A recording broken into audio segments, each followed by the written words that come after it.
Lorsque Claude est venu nous demander, nous dire qu'il voulait, qu'il nous a parlé de cet après-midi qui portait sur éventuellement le projet d'une université populaire, j'ai trouvé personnellement que c'était un acte de foi et d'espérance en la Syrie assez considérable. Parce que, on lit dans les journaux, moi je connais rien de la Syrie, donc demandez-moi pas trop de choses, comment les choses peuvent se passer là. J'en sais strictement rien. S'il y a des gens qui le savent, c'est d'abord vous autres. Mais ça me faisait quand même référence. J'étais à Développement et Paix, cet organisme de coopération internationale, et je me suis retrouvé à un moment donné en Érythrée et en Éthiopie. C'était à l'occasion d'une famine, mais je me suis retrouvé en pleine guerre entre les deux pays, en fait, où, à un moment donné, des gens d'un pays expulsaient systématiquement les gens venant originaires de l'autre pays, et au point que les jeunes devenaient enragés par rapport, et ça perpétuait, je dirais, cette haine réciproque qu'il pouvait y avoir. Et j'ai été dans un village où, à un moment donné, il y a une des parties qui avait mis de la dynamite dans toutes les maisons du village et ils les ont fait exploser. Et j'ai visité des gens qui demeuraient dans ce village-là, qui étaient réfugiés dans des grottes essentiellement. Alors, je suis sorti de là profondément défait. Alors, c'est rien, à la limite, à côté de ce qui se passe en Syrie. Donc, je comprends ce que vous pouvez vivre et ressentir par rapport à ce qui se passe là. Mais en même temps, il y a de la résilience, il y a des gens qui veulent faire des choses et c'est là-dessus qu'il faut donner toute l'espérance.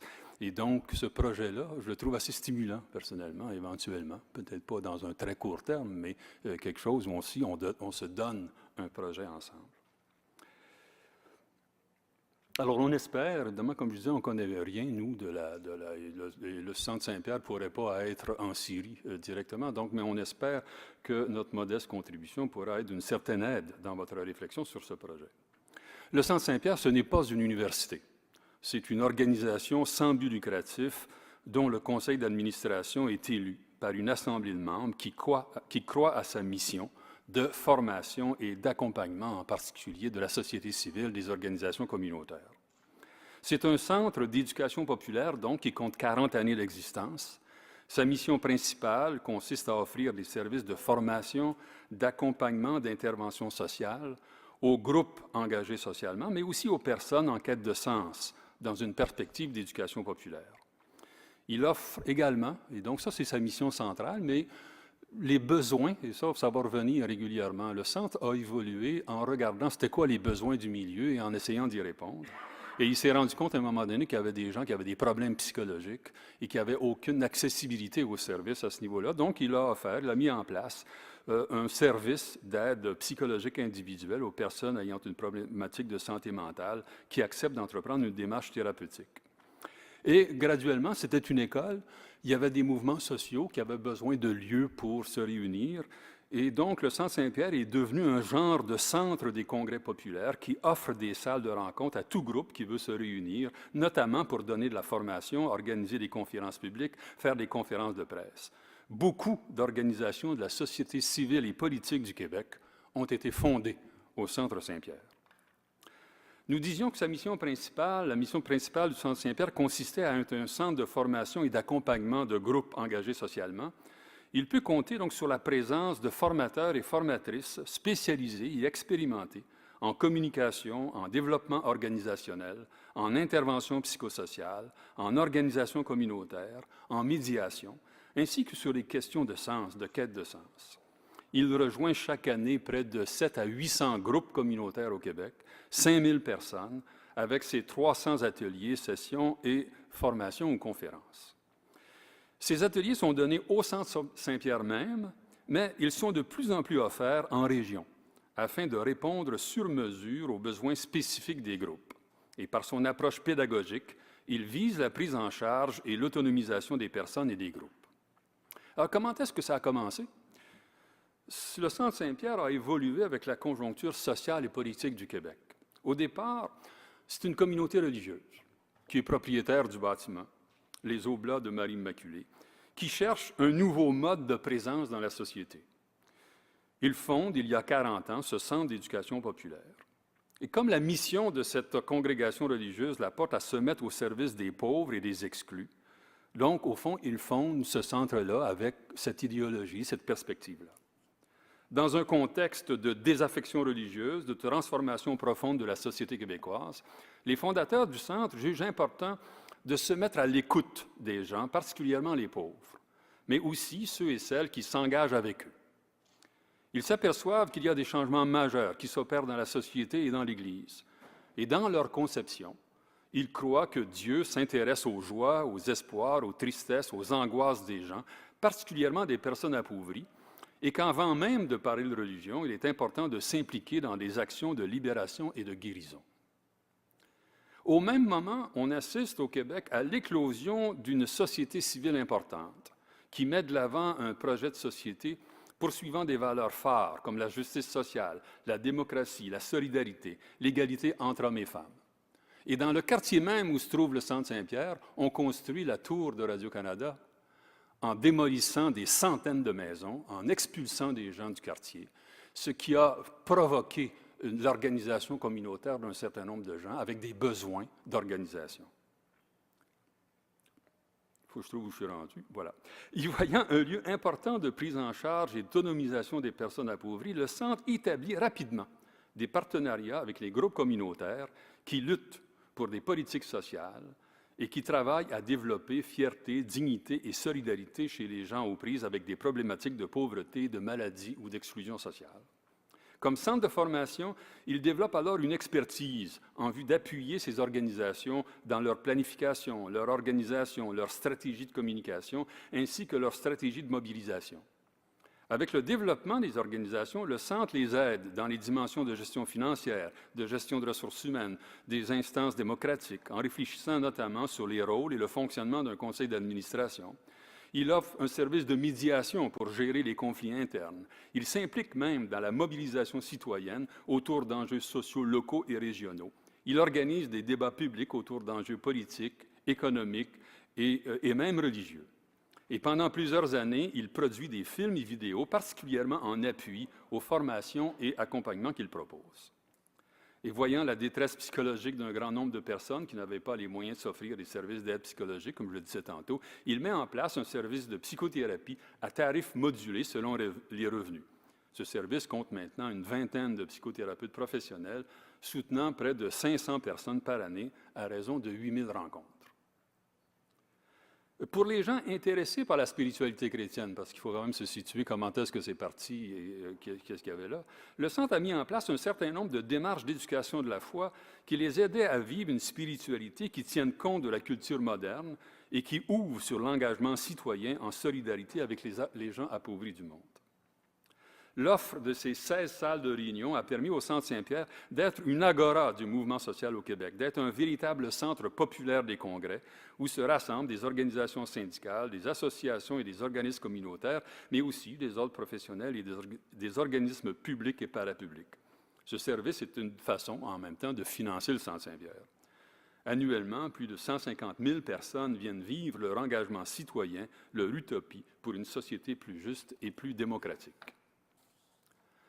Au début, œuvre religieuse, le Centre devient progressivement une véritable organisation démocratique qui développe des partenariats avec tout un ensemble d'organisations de la société civile de la plupart des régions du Québec. Il développe avec eux des projets qui répondent aux besoins de ces organisations. Comment assurer la relève dans les organisations? Comment développer une perspective verte? Comment mettre leur action en valeur? Avec la baisse de l'intérêt pour les questions religieuses, les formations en spiritualité chrétienne prennent moins de place. Mais les questions de sens continuent à se poser. Indépendamment des dimensions religieuses, les questions de sens se posent, tant pour les organisations que pour les individus. En plus des démarches concernant les buts et objectifs des organisations, le Centre développe en lien avec des universitaires une démarche de réflexion pour les individus sur les questions de sens que se pose dans une société sécularisée toute personne, qu'elle se définisse comme croyante, athée ou agnostique. Pour des raisons financières, le Centre a dû laisser tomber un certain nombre de ses activités, notamment la production audiovisuelle, l'intervention communautaire et les ateliers en développement personnel, pour se concentrer davantage sur les formations et accompagnements des personnes engagées socialement et sur les conférences et débats publics. Parce que chaque formateur ne fonctionne pas en silo, le Centre peut offrir des démarches multidisciplinaires, correspondant d'ailleurs à la complexité du réel. Et il se base sur des valeurs communes comme la dignité de personne, l'égalité entre les hommes et les femmes, l'ouverture aux différences tant culturelles, religieuses que d'orientation sexuelle, la justice sociale, la solidarité, la démocratie et le respect de l'environnement. Alors maintenant, Lise va venir plus spécifiquement parler de la dimension de la formation et de l'accompagnement des organisations de la société civile. Bien, bonjour tout le monde. Et ça me fait plaisir de pouvoir apporter cette modeste contribution, bien que québécoise, qui peut peut-être vous inspirer dans vos pratiques. C'est sûr qu'en 40 ans, le Centre Saint-Pierre, dans sa pratique, a beaucoup évolué. Il a évolué en fonction aussi des besoins du milieu. Raymond en parlait. D'abord, peut-être vous rappeler quelques principes qui sont à l'origine depuis 40 ans, présents, et qui se perpétuent à travers une tradition importante, qui est d'être un éducateur populaire, engagé et croyant fermement que les gens... le slogan du Centre pendant longtemps, c'était « Changer le monde avec le monde ». Donc, et certains diront « Être dans le trafic, ça permet d'être pertinent ». D'abord, le Centre Saint-Pierre comme carrefour multiressources, dans ce qui a fait la force à travers les années du Centre Saint-Pierre, c'est de réunir des compétences, des intervenants terrain qui mettent au service des différentes communautés leur savoir-faire et qui savent devenir les instruments de la systématisation des savoirs populaires. D'autre part, c'est les stratégies variées. Utiliser la formation sous forme d'ateliers plus systématiques pour l'appropriation, par exemple, de certains concepts ou de certains principes.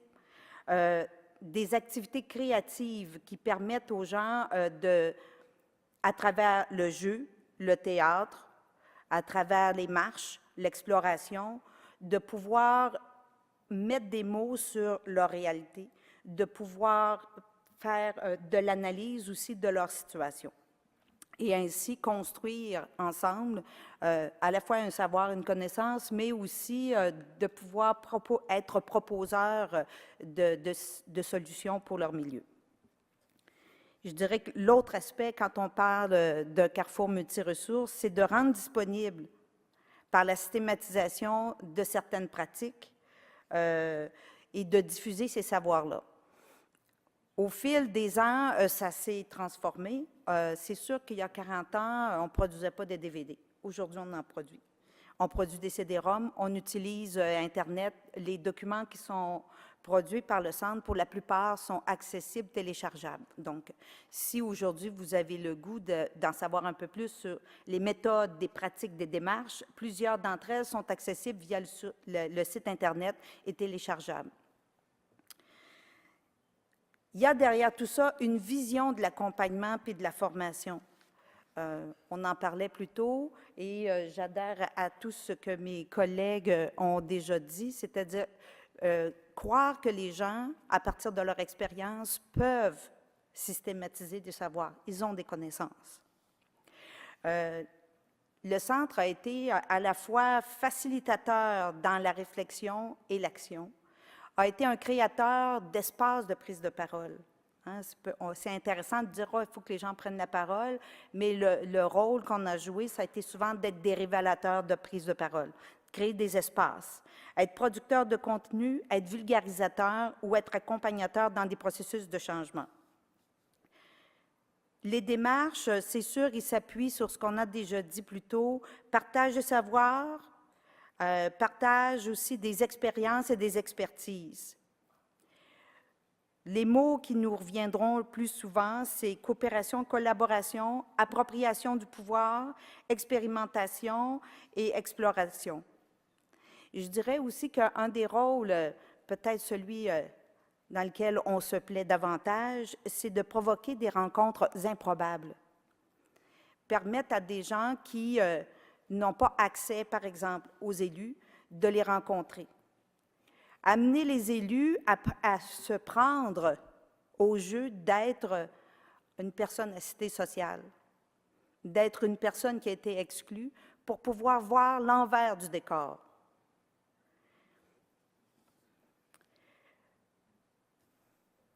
Je veux aller vite, alors je sauterai certaines choses. Donc, notre perspective, si je peux prendre quelques instants là-dessus, une perspective qu'on a nommée appréciative. C'est-à-dire qu'on croit aussi qu'il y a à l'idée de la stratégie du changement délibéré. On peut subir le changement, mais on peut être aussi initiateur et vouloir le changement.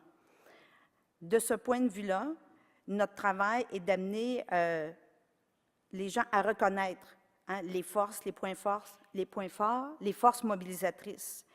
Inciter les gens au dialogue, accepter de sortir du cadre de référence habituel, poser des questions dans l'optique de trouver des solutions. Et là, je ferai une petite nuance, ce n'est pas être jovialiste, ni juste positiviste, mais de se servir des forces et des acquis comme tremplin pour aller de l'avant et faire du changement. Être capable de reconnaître, malgré la désorganisation, ce qui est sain, ce qui fonctionne bien pour l'individu, pour le groupe, pour la communauté, et s'en servir.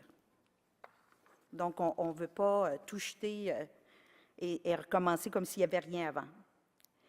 Proposer aux gens d'être acteurs du changement, de favoriser aussi l'intelligence collective.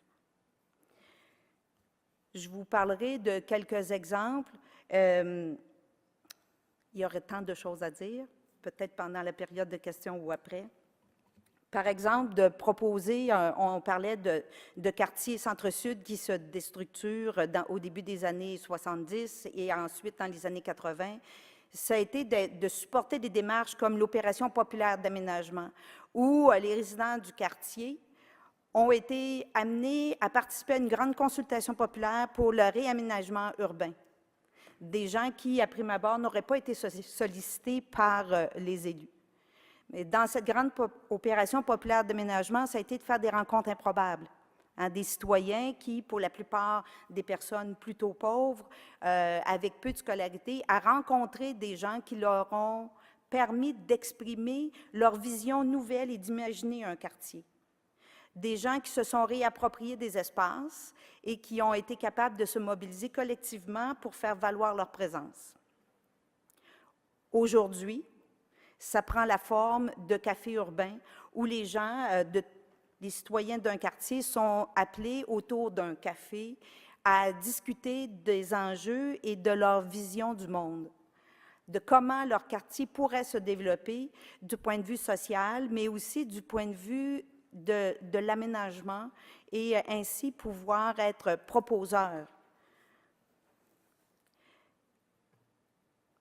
Je pourrais vous parler aussi des nouvelles avenues de formation qui sont des choses plus récentes, qui datent des 10 dernières années, où on a des programmes de formation hybrides. C'est-à-dire qu'il y a de la formation en présentiel, il y a du temps individualisé, mais il y a aussi la formation de cercles d'apprentissage pour justement partir et permettre aux différents participants d'échanger à partir de leurs pratiques et de la systématiser. Utiliser aussi ce cercle d'apprentissage comme lieu de réflexion, mais aussi comme source d'expertise pour pouvoir résoudre un problème chez soi. Plutôt que d'être pris avec ce seul problème-là, utiliser les compétences du groupe pour justement ouvrir des voies. Dans les nouvelles avenues de formation, ce qui est intéressant, je le disais, c'est une formule hybride. Donc, on est à la fois l'équipe de formation contributeur de contenu, mais ce qui fait l'orientation, c'est davantage les questions posées par le groupe. Donc, des gens qui sont déjà soit des animateurs populaires, soit qui sont des dirigeants ou des responsables de gestion dans des organismes communautaires.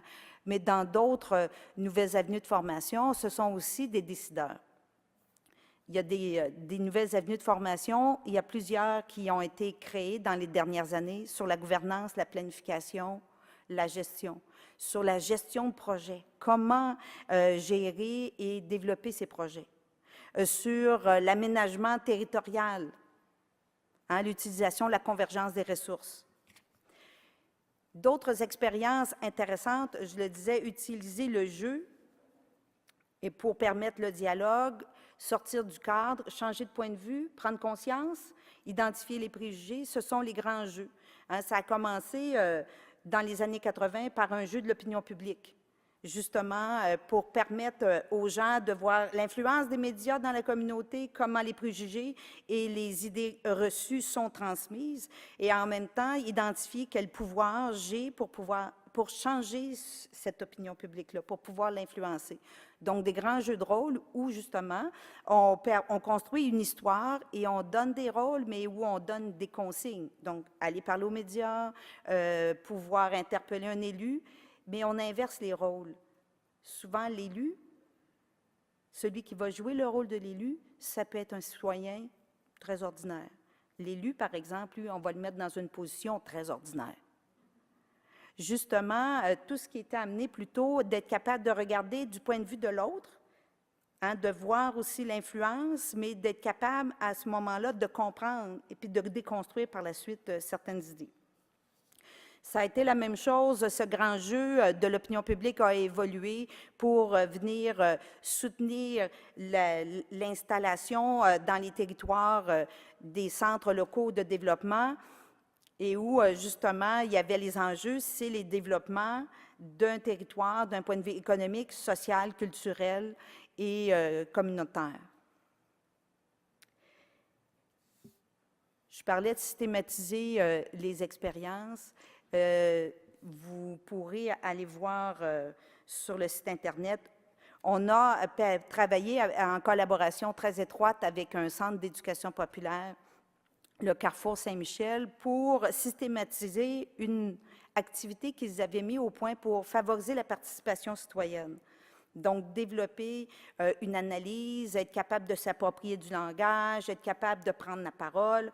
Et c'est à travers la systématisation d'un laboratoire de leadership citoyen. Ce qui était intéressant, dans cette systématisation-là, c'est d'avoir un kit dans lequel on a des outils, des démarches et des façons de faire. Un kit pour les personnes qui sont participantes, un autre kit pour les personnes qui doivent animer. Et dans le fond, l'idée derrière ça, c'était de former des formateurs, donc des multiplicateurs, pour que les gens le fassent à toute petite échelle.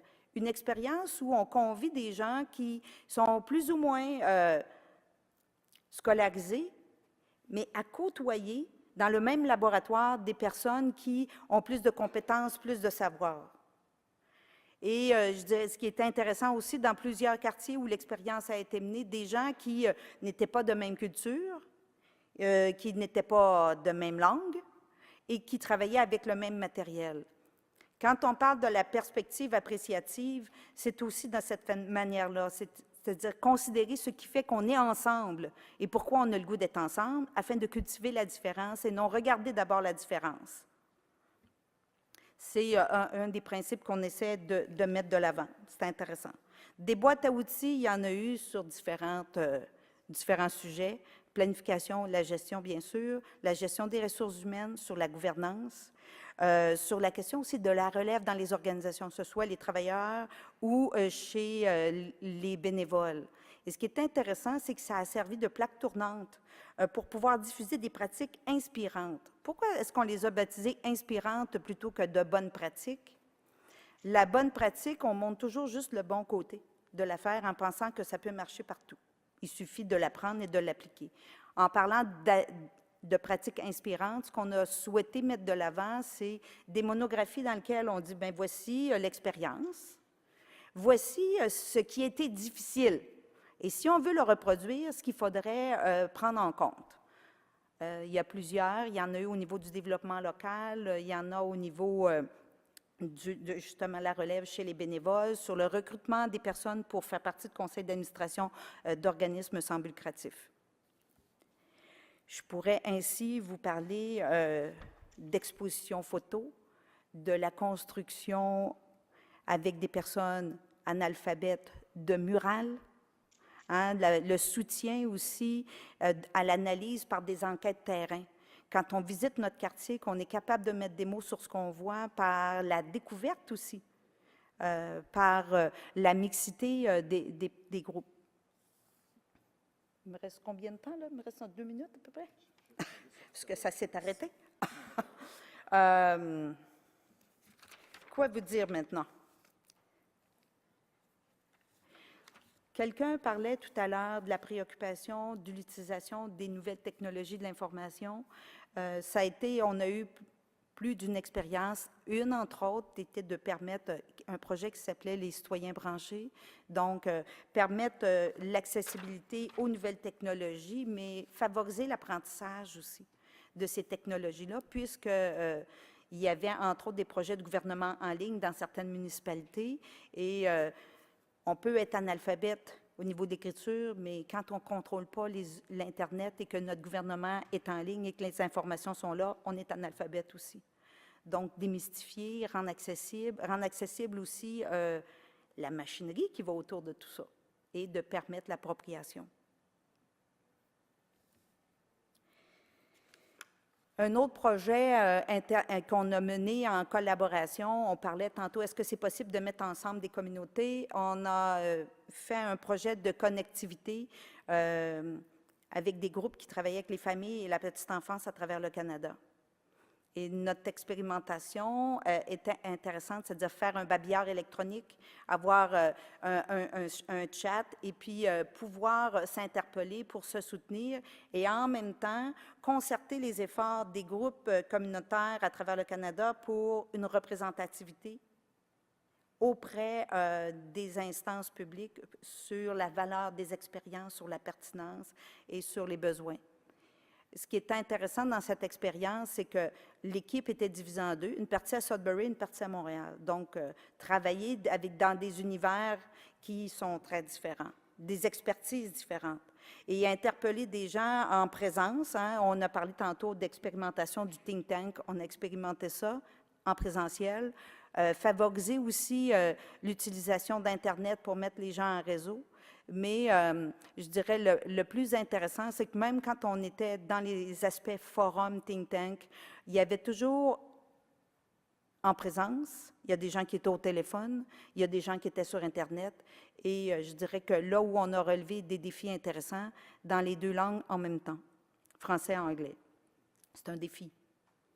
Hein, et que les gens soient capables de s'interpeller aussi dans les deux langues et que dans les ateliers, les gens pouvaient être au téléphone ou en présence, mais la proximité, elle peut se faire de cette manière-là aussi. Donc, ça fait partie des petites choses qu'on a pu faire dans les dernières années. Comment ramasser tout ça? Et puis, bien, je dirais, dans les éléments qui ont été gagnants pour nous, c'était d'être à l'écoute des gens, hein, puis de favoriser la création d'alliances pour la connaissance populaire et interpeller des intellectuels pour qu'ils deviennent aussi au service des groupes populaires. Connaître le milieu. Hein, il y a un des anciens directeurs du Centre Saint-Pierre qui disait que la condition pour être un bon éducateur populaire, c'était d'être dans le trafic. Si on reste cloîtré derrière nos bureaux, derrière nos écrans, on perd notre pertinence. Donc, être dans le trafic pour être à l'écoute de ce qui se passe et puis être capable de saisir l'occasion d'être pertinent et de soutenir les populations. Permettre l'expression et valoriser la parole citoyenne. Et ça peut se faire de toutes sortes de manières. Reconstituer la fierté. Favoriser aussi, puis peut-être le dernier petit mot, hein, comment se mettre à changer quelque chose là où on a les deux pieds, d'abord? Comment se faire complice des nombreux groupes qui travaillent à donner des mains et du souffle à l'avenir? Hein, comment agir ensemble? Comment favoriser l'intelligence collective pour accompagner le développement dans les collectivités elles-mêmes? Merci.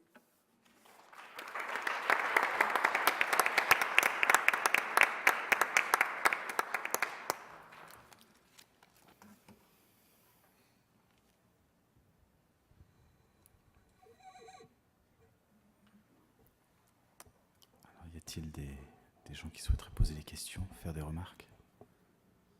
Non? C'est marrant, on dit qu'il n'y a jamais de première question. On va tout de suite passer à la deuxième question. Moi, en tout cas... Mais Très peut-être intéressant ce qu'une que- des choses qu'on peut, en tout cas, qui a toujours animé depuis 40 ans les gens qui ont passé comme intervenants au Centre Saint-Pierre, c'était la préoccupation de laisser des traces. Donc, laisser des traces, c'est produire des documents pour que les gens en fassent, mais être porteur du récit. Hein, les récits de pratique, s'associer, par exemple, le Centre Saint-Pierre, à différents moments, s'est associé avec un musée, l'écomusée du Fier-Monde, que vous connaissez peut-être, qui est particulièrement une organisation inspirante.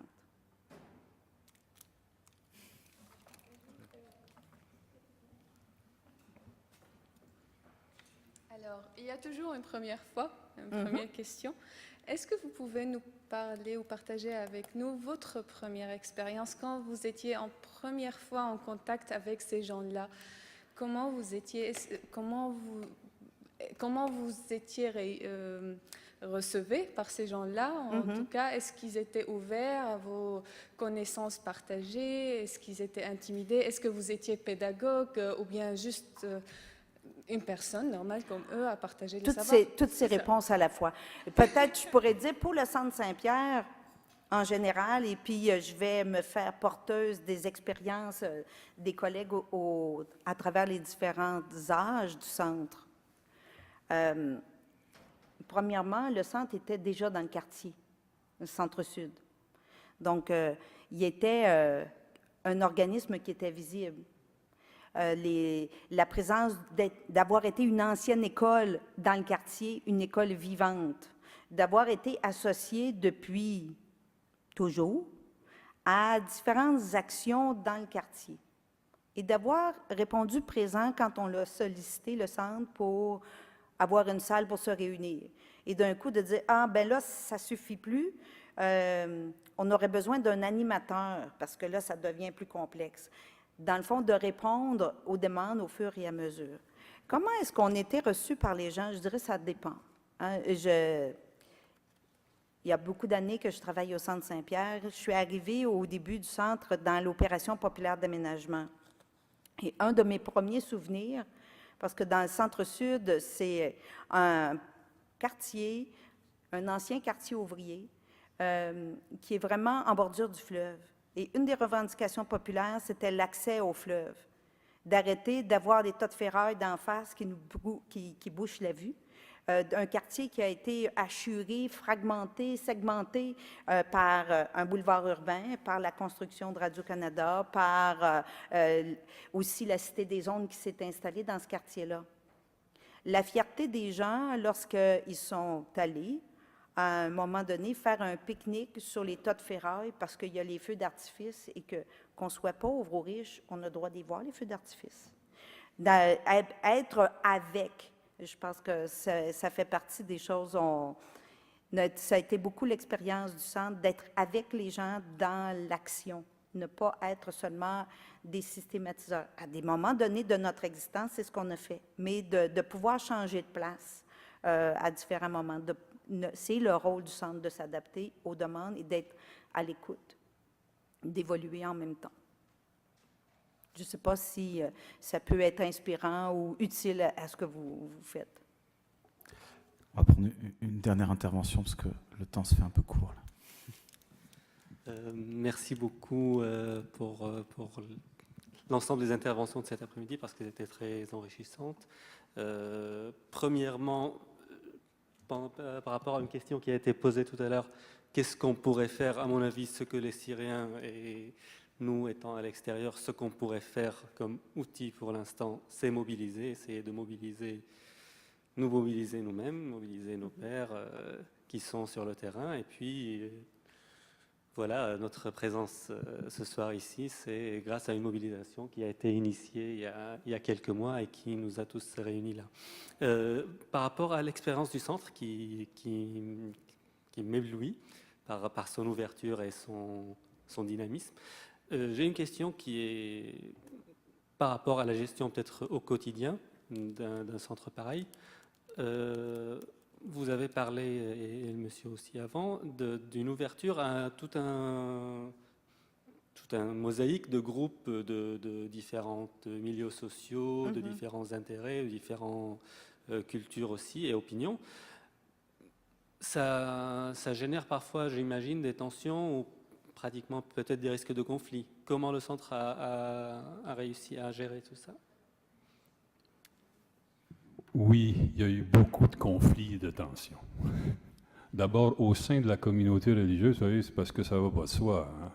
Vous avez une communauté religieuse plutôt traditionnelle, avec des éléments progressistes à l'intérieur, qui mettent en place un centre qui veut se mettre au service des organisations communautaires, qui a une ouverture interculturelle, qui a une ouverture, d'ailleurs, c'est cette communauté-là qui a une église, l'église Saint-Pierre-Apôtre à Montréal, qui est juste en face de Radio-Canada, où la communauté gay, on est en plein quartier gay, là, hein. Et là, vous avez la communauté gay qui, au fond, a investi, je dirais, cette église-là. Alors, vous comprenez qu'au sein de la communauté religieuse elle-même, ça n'allait pas de soi. Et au sein du Centre Saint-Pierre, d'ailleurs, Lise pourrait en parler plus que moi, parce que mais il y a eu des tensions et des conflits entre les gens qui voulaient davantage être au niveau du développement personnel, d'autres qui voulaient davantage être au niveau collectif, certains qui voulaient mettre plus l'accent sur le religieux, d'autres plus sur le social. Il y a eu des tensions, des conflits internes importants qui ont en même temps été riches, je dirais, de solutions à l'intérieur de ça. Mais il fallait que les gens acceptent de débattre à l'intérieur. Donc, ça ne s'est pas fait comme un petit fleuve tranquille, ça c'est certain. Merci. Je suis désolé. Non, on prend cette dernière intervention? D'accord, alors Claude qui devait intervenir me fait signe que voilà. Alors, allons-y. On vous laisse la parole. Alors. Dernière. C'est une question que j'adresse, je pense, à peut-être tous les membres du panel. On a parlé de populaire, d'éducation populaire, pédagogie populaire, et je pense que le mot populaire faisait, si je ne me trompe pas, référence à différentes choses. On parlait de populaire pour référer aux personnes qui ont atteint par une certaine pédagogie une certaine façon de faire apprendre. Ça veut dire qu'on cherche à éduquer les personnes des couches dites populaires. Les pauvres, on parlait souvent des pauvres, mais aussi, on parlait aussi, je crois, d'éducation populaire, etc., pour faire référence à une méthodologie, si je ne me trompe pas, non? Ce n'est pas seulement les personnes des couches populaires qu'on veut atteindre nécessairement par ces techniques et ces objectifs en éducation, mais aussi c'est une méthodologie. Donc la question, c'est que, comment utiliser ces techniques qui visent à atteindre des objectifs tout à fait importants pour toute la population, comment on les applique aux personnes qui ne sont pas des couches populaires. Et en Syrie, je dois dire que les personnes qui ne sont pas des couches populaires ont besoin aussi de l'apprentissage de ce type-là, et surtout d'un apprentissage critique. Donc, si on touche seulement les gens des couches populaires, on va pas faire apprendre aux personnes, à toute la population, une prise de conscience, une conscience critique. On parlait de conscience critique, et je pense que c'est aussi important pour toutes les couches, et pas seulement les personnes des couches populaires.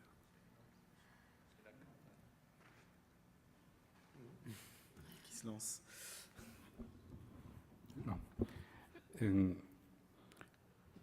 La catégorisation de mouvement populaire ou des classes populaires, des groupes populaires, est une catégorie complexe, c'est-à-dire se réfère à différentes situations, à différents contextes, à différents sujets. C'est la faiblesse et la richesse de cette catégorie. La faiblesse, parce qu'il ne faut pas la réduire, par exemple, à relation économique des classes, des propriétaires de biens de production aux travailleurs. Il ne faut pas seulement réduire à la question des genres, les hommes, les femmes, ou la question des races, des racismes. Mais on cherche maintenant de comprendre sous cette catégorie des classes ou des mouvements populaires toutes les organisations qui cherchent de déconstruire les processus d'assujettissement, de domination, d'exploitation, donc des inégalités. Et ça peut être soit les mouvements des travailleurs, soit qui s'organisent pour récupérer ces conditions de dignité du travail, soit pour les mouvements des minorités des genres qui sont exclus de ces droits civils, ou les catégories des générations, par exemple, comme traiter les enfants en tant que mineurs, qui subalternes, ou les personnes, les âgés comme des exclus de la société. Donc, tous les mouvements, des groupes qui se sentent minorisés ou non respectés dans ces droits fondamentaux en tant que personnes, en tant que citoyennes, toutes ces organisations, tous ces mouvements, on cherche de rassembler dans cette catégorie des mouvements populaires. Et donc, il ne faut pas utiliser cette catégorie en tant qu'une catégorie homogène, mais une catégorie complexe qui cherche d'articuler, de créer un champ d'action et de projets sociaux communs, et en respectant la diversité des différents sujets, mais en articulant dans un projet, par exemple, qui défend la justice, la solidarité, la dignité humaine, enfin, qui ont des valeurs communes, qui est de déconstruire tous les dispositifs et les structures de subalternisation, de domination, d'oppression, d'assujettissement. Donc, c'est ça, c'est un peu une catégorie politique d'articulation de tous les mouvements qui veulent changer les situations d'oppression. Peut-être si je peux me permettre, une façon aussi de parler de l'éducation populaire, c'est aussi offrir des parcours qui sont différents de l'école traditionnelle scolarisante. C'est la posture aussi de la personne qui est éducatrice par rapport à l'apprenant, d'être dans une posture de réciprocité et de permettre l'accès à la connaissance et à l'expérience des gens pour la transmettre. Donc, l'idée des cercles d'apprentissage, ça ne s'adresse pas juste aux gens qui sont des couches populaires. On utilise ces techniques de co-construction, de cercles d'apprentissage, d'études de cas, de mise en situation, de jeux théâtrales, aussi avec les gens qui sont à l'intérieur de milieux institutionnels. Et le fait de créer des espaces où il va y avoir rencontres de mixité, où il va y avoir des rencontres parfois improbables, et c'est une belle façon de faire vivre l'éducation populaire. C'est la valorisation des savoirs, des différents savoirs. Et puis, l'accès aussi à l'échange et puis à la transmission. Donc, ça, c'est au-delà des classes populaires. Partir du réel aussi. Là, je vais oser dire quelque chose, je vais peut-être dire une bêtise, mais dans un pays comme la Syrie, où la démocratie n'est pas quelque chose qui a été vécu très longtemps, je dirais qu'il y a une éducation populaire avec l'ensemble de la population sur la démocratisation de la société aussi. Et moi, j'étais aussi préalablement dans une organisation de coopération internationale où on s'adressait beaucoup à la classe moyenne au niveau du développement de la solidarité internationale. Là, pas rien qu'à regarder son petit besoin à soi, mais se situer dans un contexte international.